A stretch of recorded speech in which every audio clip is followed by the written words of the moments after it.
Welcome back, Welsh Princess Diaries here, and today I just want to say how you can handle herpes like a queen, how you can handle herpes like a diva, you know? It's nothing that you should be hiding away in shame about, okay? There is a grieving process. There is a grieving process that you will experience, because I experienced a grieving process.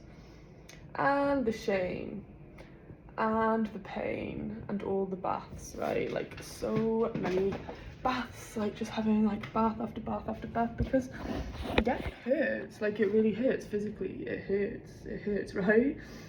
We know this. Like, the first outbreak is the worst, and I don't even know how you contracted it, but like for me, it was someone who I saw a potential future with, so that hurt even more, that this person had withheld it from me when it could have all been prevented. It didn't need to happen. And as well, being someone who is a sexual assault survivor, it hurt even more, because it was like the control's gone. So I get it. You're going to be feeling anger, frustration, guilt. There'll be some level of guilt. You're going to be feeling so much shame though, because you won't know how to communicate this with someone. You might still be in a relationship with someone, you don't know how to work through this. You might be single, you might be thinking like, oh my gosh, I'm never going to date again. But it's okay.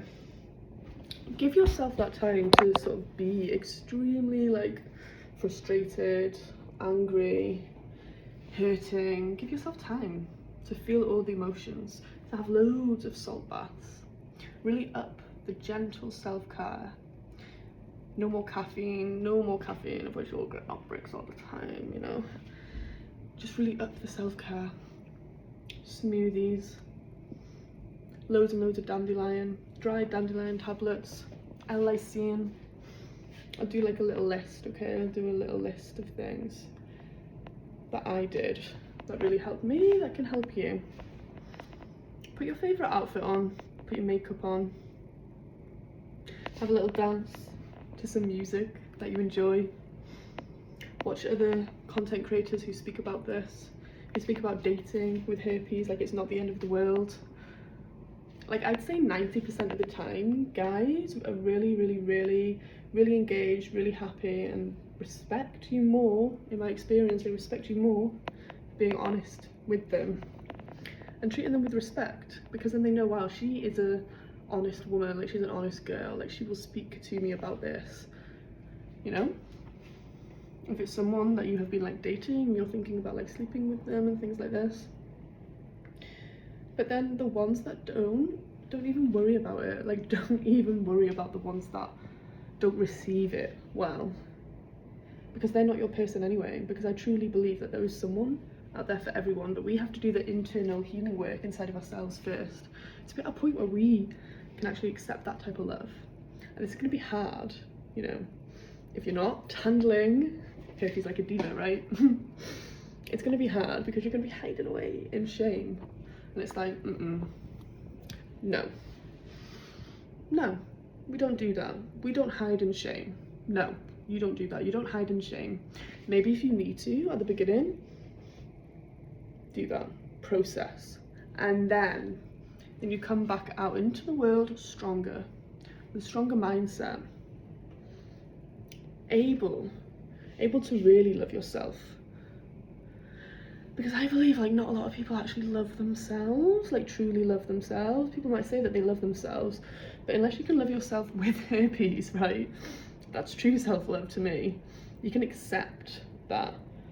You can accept that whatever way that you got it, that you were betrayed, that you decided to have unprotected sex with someone, that you didn't know who you were sleeping with, whatever the reason is, you know, that you got it, you can accept it.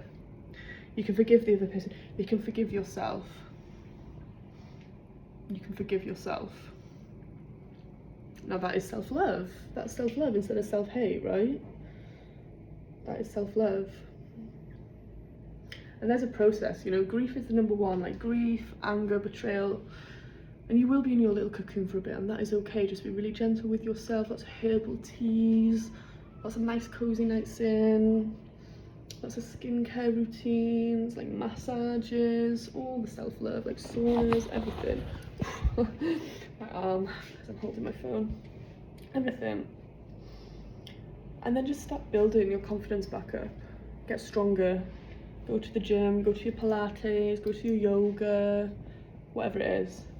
And then practice speaking about it with people, you know?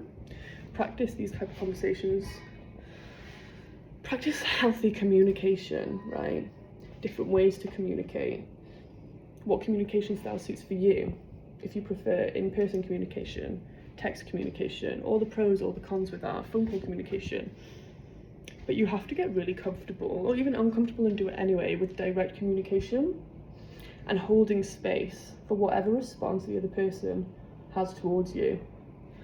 Can you hold space if, like, the other person starts shouting and swearing, like calling you all the names under the sun? Can you hold space if the other person hugs you and loves you and accepts you through this? Can you feel worthy of that love? Can you hold space if the other person needs a minute? And when I say holding space, what do I mean? I mean not flipping out, not crashing out, not having like a mentee be, right? Maybe you're having that internally, but you don't express that to the other person because, like, you know, we need to think about their feelings in this as well, right? That's what holding space is. It's not just our own feelings, the feelings of the other person. And we're not crashing out at them. I found this hard as well, you know, because sometimes our own feelings are all consuming, especially if we've had trauma, especially if we haven't worked on all of our trauma triggers that are like landmines going off. But rejection, that's a hard one. But again, I really believe that their rejection is God's protection. Each time I wanted something to work out and it hasn't, God has literally shown me, like, someone that I really wanted it to work out with, he literally got sent to prison for treating women badly, like all these signs, right? And it's like, okay, their rejection is God's protection. I really believe that. I want you to believe that too. So it's a process. It's a process, and it takes time. Get the right people around you. Research. See what your body needs to heal. Be gentle with yourself, and then get back up, and don't let it stop you from being a confident expression of who you are, because the world needs you. The world needs more confident women, okay? And real confidence, not confidence where it's like loud and trying to put other people down. Like, no, real confidence in who you are, not just chasing on trends, copying this, copying that, like, who are you authentically? What's your expression? What's your story? And don't let it end with herpes, because it's just communication. It's a communication STI, I would say, right? That's why it spreads so much, because people have shame and they don't talk about it. But we're stopping that, okay? So like, comment and share with anyone who needs this. And come along, join the community. There'll be more music, there'll be more talks, there'll be vlogs, whatever you want to say.